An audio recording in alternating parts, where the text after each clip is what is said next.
Semangat pagi Bapak, Ibu, dan Saudara yang terkasih dalam Tuhan. Saya berharap semua dalam keadaan baik dan sebentar kita akan memuji dan mendengarkan serta merenungkan firman Tuhan. Tapi sebelumnya kita berdoa. Bapa di surga, terima kasih Engkau kembali memberikan kesempatan kepada kami untuk memuji dan merenungkan kebenaran firman-Mu. Terima kasih buat kesehatan, buat hari yang baru yang Tuhan berikan untuk kami nikmati. Dan kami tidak mengawali hari ini dengan pujian dan perenungan firman. Layakkan kami semuanya. Dalam nama Tuhan Yesus Kristus kami berdoa. Haleluya. Amin. Haleluya. Puji Tuhan. Di dalam Tuhan, di dalam Dia saja kita dapat menemukan sukacita yang sebenarnya. Mari kita nyanyikan pujian ini. Kita mau sembah Tuhan. Yang manis Tuhan, yang kami mau persembahkan kepada Tuhan. Pujian penyembahan yang berbau harum di hadapan-Mu. Haleluya, haleluya. Makasih Tuhan, makasih, haleluya. Ya Tuhanku, aku hendak bernyanyi bagimu selama ku hidup. Ya Allahku, aku hendak bermazmur bagimu selagi ku ada. Inilah yang ku renungkan setiap waktu, nyanyian pujian dan pengagungan kepadamu.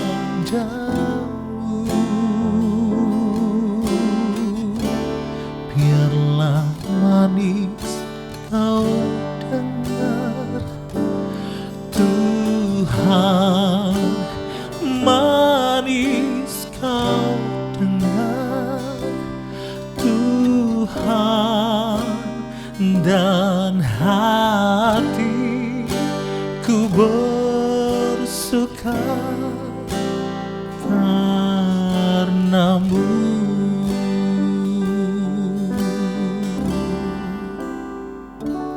Ya Tuhanku, aku hendak bernyanyi bagimu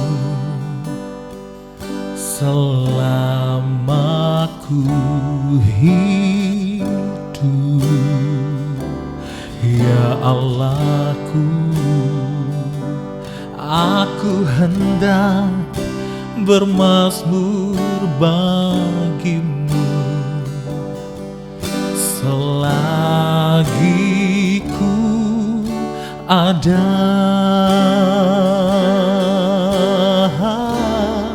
Inilah yang ku renungkan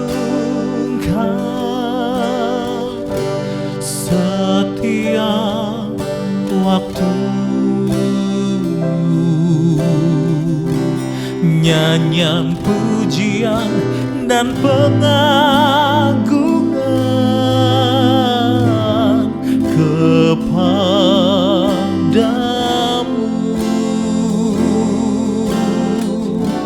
Biarlah manis kau dengar Tuhan, manis kau dengar Tuhan, dan hatiku bersuka karena-Mu. Inilah yang ku renungkan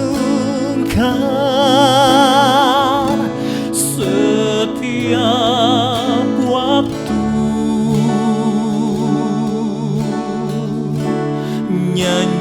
pujian dan pengagungan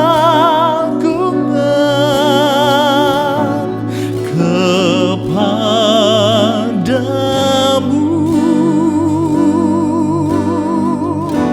Biarlah manis kau dengar, Tuhan, manis kau dengar, Tuhan, dan hatiku bersuka, dan hatiku bersuka, dan hatiku bersuka.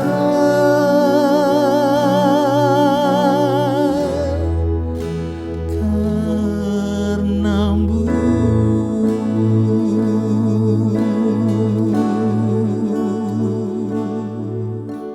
Bapak Ibu yang terkasih dalam Tuhan, tema renungan pada pagi hari ini adalah bagaimana memiliki tanah hati yang baik. Kita akan baca di dalam Matius pasal yang ke-13 ayat yang ke-8, demikian firman Tuhan. Dan sebagian jatuh di tanah yang baik, lalu berbuah. Ada yang 100 kali lipat, ada yang 60 kali lipat, ada yang 30 kali lipat. Nah, Bapak Ibu terkasih dalam Tuhan, rupanya untuk menghasilkan tanaman yang subur bahkan menghasilkan buah sangat dibutuhkan tanah yang baik. Pertanyaannya, mengapa perlu tanah yang baik? Minimal ada 3 hal mengapa perlu tanah yang baik. Yang pertama, supaya benih itu bisa tumbuh dengan baik. Yang kedua, mengapa perlu tanah yang gembur dan baik? Supaya tanaman itu menghasilkan buah yang baik pula. Yang ketiga, ketika tanah yang baik itu ada, maka tentu pemiliknya, pemilik kebun itu akan mendapatkan hasil yang sangat baik dari lahannya. Saudara terkasih dalam Tuhan, ketika saya berusaha untuk belajar tentang hal ini, saya mencari tentang tipe tanah. Minimal ada 2 tipe tanah. Yang pertama, memang tanah itu gembur dari sananya, tanah itu subur dari sananya, itu yang pertama. Yang kedua, tanah yang awalnya keras atau tanah yang awalnya dari bebatuan, sehingga tanah yang keras atau bebatuan tadi supaya menjadi tanah yang subur, maka dia perlu diairi. Yang kedua, perlu digali atau dibolak-balik, dibersihkan dari berbagai macam kotoran, dibabat semaknya, diangkat batunya, lalu diberi pupuk. Bapak Ibu, tanah yang baik, kalau kita membaca di dalam Matius pasal yang ke-13 ayat yang ke-8, di sana dikatakan tanah yang baik berarti tanah yang subur, sehingga benih yang ditanam akan cepat tumbuh.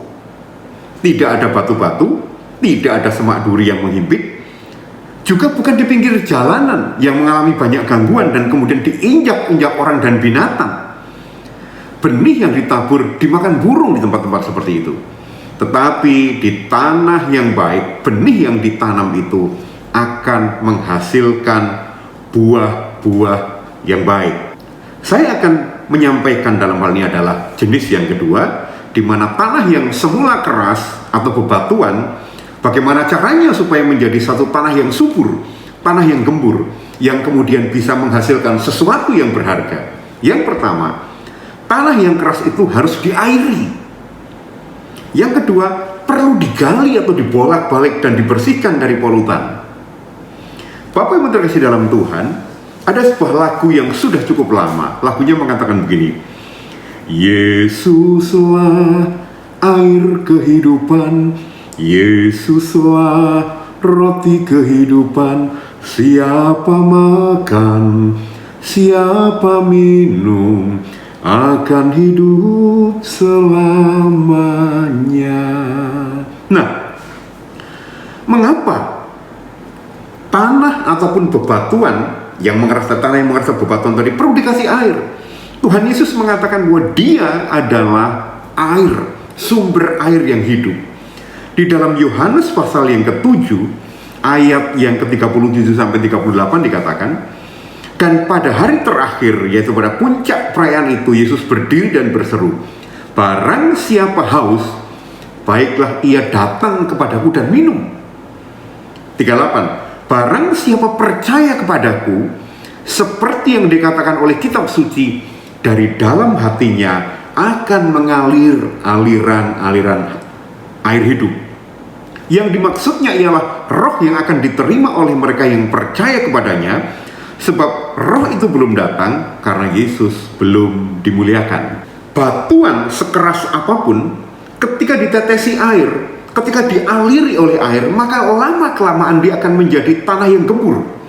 Mungkin awalnya, bila terlalu keras, yang muncul adalah lumut, atau disebut dengan tanaman perintis. Dan ketika keras itu masih terjadi, lalu lumut yang ada dan belum hancur, maka batu itu menjadi licin. Dengan kata lain, bila Bapak Ibu Saudara dan saya ingin memiliki hati yang gembur, maka yang pertama, percaya pada Yesus. Biarkan dia mengisi kehidupan kita, dan air hidup itu akan mengubah kita. Pertanyaannya, apakah ada orang-orang yang mengaku dirinya mengikut Kristus tetapi dia tidak memiliki aliran-aliran air hidup atau tidak ada Yesus dalamnya? Oh, banyak. Buktinya ketika orang percaya, mengaku percaya, dan dia menghadapi masalah, dia mengatakan, kok hidupku begini, sudah melayani kok hidupku begini. Artinya apa? Dia memang mengaku sebagai murid Kristus, tetapi tidak ada aliran air di dalam hidupnya, karena dia tidak percaya. Hidup mengikut Yesus bukan berarti selamanya itu dalam keadaan yang seperti yang dia kehendaki. Tapi ketika aliran itu ada dalam dirinya, dia potensial memiliki hati yang gembur. Nah, bila tanah atau batuan yang keras itu mau digempur, mau diaduk-aduk, mau diacak-acak, mau diolah-olah dengan cara yang benar, maka hasilnya tentu diharapkan akan menjadi tanah yang gembur dan subur dan baik untuk pertumbuhan benih. Bapak Ibu terkasih dalam Tuhan, sama dengan hati manusia. Ketika seseorang itu mengeraskan dirinya walau dia mengaku sebagai pengikut Kristus, dan dia tidak membiarkan Yesus mengaliri dalam hidupnya dengan air kehidupan, maka hidupnya hanya akan menjadi licin. Hidupnya itu akan menjadi batu sandungan buat orang lain, karena apa yang dia lakukan, yang dia ucapkan, yang dia kerjakan tidak menghasilkan sesuatu. Karena apa? Benih firman Tuhan tidak tumbuh, tidak menghasilkan buah di dalam dirinya. Sebaliknya, bebatuan atau tanah yang keras tadi, ketika dia itu mau diolah, dia akan menjadi baik. Hati manusia itu bisa diolah ketika dia percaya pada Tuhan Yesus Kristus, lalu dia membiarkan hatinya itu diisi oleh firman Tuhan, diisi oleh hal-hal yang membangun dirinya, menyiapkan hati dan dirinya untuk dikerjakan seturut dengan rencananya, akan memiliki hati yang baik.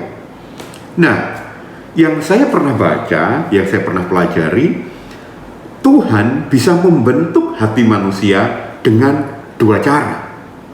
Yang pertama adalah melalui pernyataan secara khusus. Hati manusia bisa dibentuk oleh Tuhan melalui firman Tuhan yang dia baca, melalui renungan yang dia dengar, atau juga melalui hal-hal yang kerohanian yang dia lihat setiap hari. Yang kedua, secara umum tanah hati kita bisa dibentuk oleh Tuhan melalui pernyataan secara umum, melalui orang-orang di sekitar kita, pimpinan kita barangkali, orang tua kita barangkali, teman kita, sahabat kita, atau bahkan anak buah kita, anak kita, bisa menjadi orang-orang atau pihak-pihak yang membuat hati kita menjadi gembur. Karena apa? Karena Tuhan bisa berbicara kepada Bapak Ibu Saudara dan saya, baik melalui firman Tuhan yang Bapak Ibu Saudara dengar, ataupun melalui hal-hal yang terjadi di sekitar kita.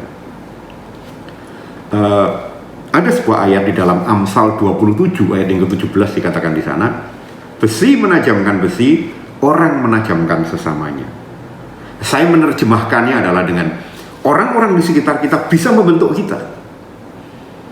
Nah, Sayangnya seringkali orang-orang atau manusia ketika dia memiliki usia yang lebih senior, ketika dapat masukan, dapat pembelajaran dari orang-orang yang lebih muda, dia mengatakan, tahu apa sih kamu? Gitu kan? Atau barangkali sebagai pemimpin dia mengatakan, ngapain, kamu kan anak buahku, apa yang bisa kamu berikan buat saya untuk membangun kehidupan rohani saya?